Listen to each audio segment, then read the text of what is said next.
In every city, there are places that only exist when the world sleeps.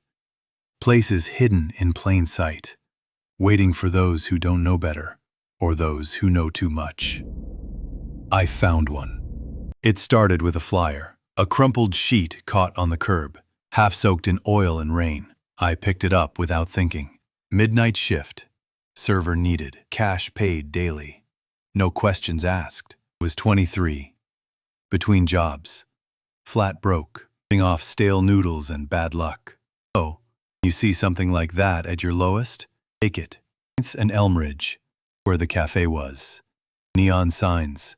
Customers. Name on the door. This old-school diner.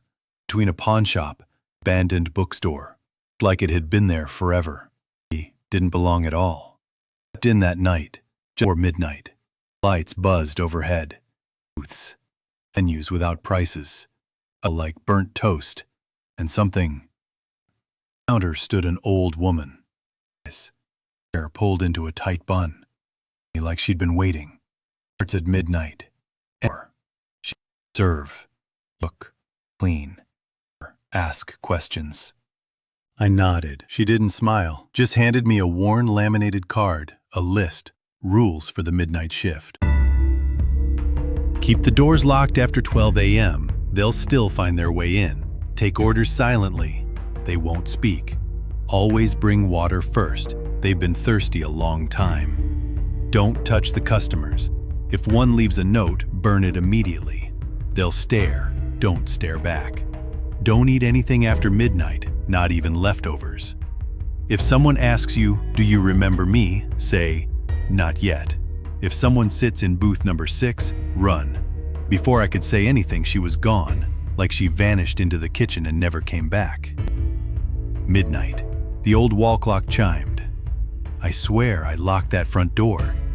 But the moment the clock hit 12, people started appearing, one by one. No footsteps, no sound.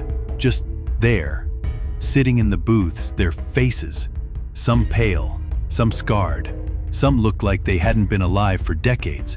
Clothes from different eras. A prom dress from the 80s. A soldier's coat. A blood-stained hoodie. They didn't speak. They just pointed at the menu. I served them water first, like the card said. Then coffee, pie, soup. They never touched it.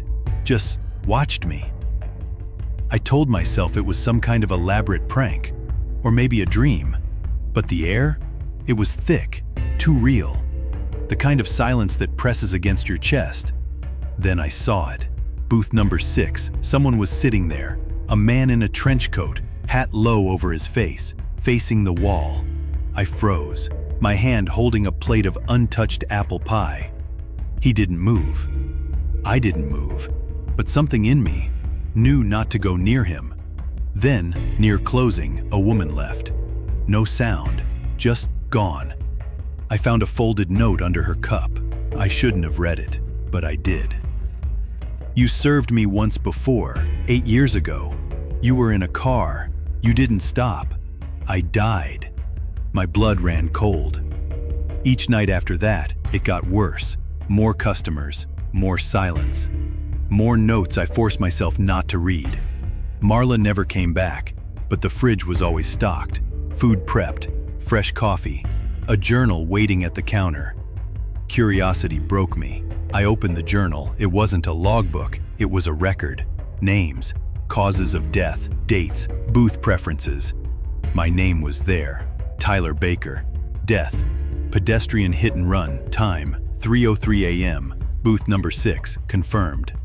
5 nights from the day I started. I didn't sleep. I didn't eat. I thought of running, but something in me didn't. Maybe I deserved it. Maybe I needed to know.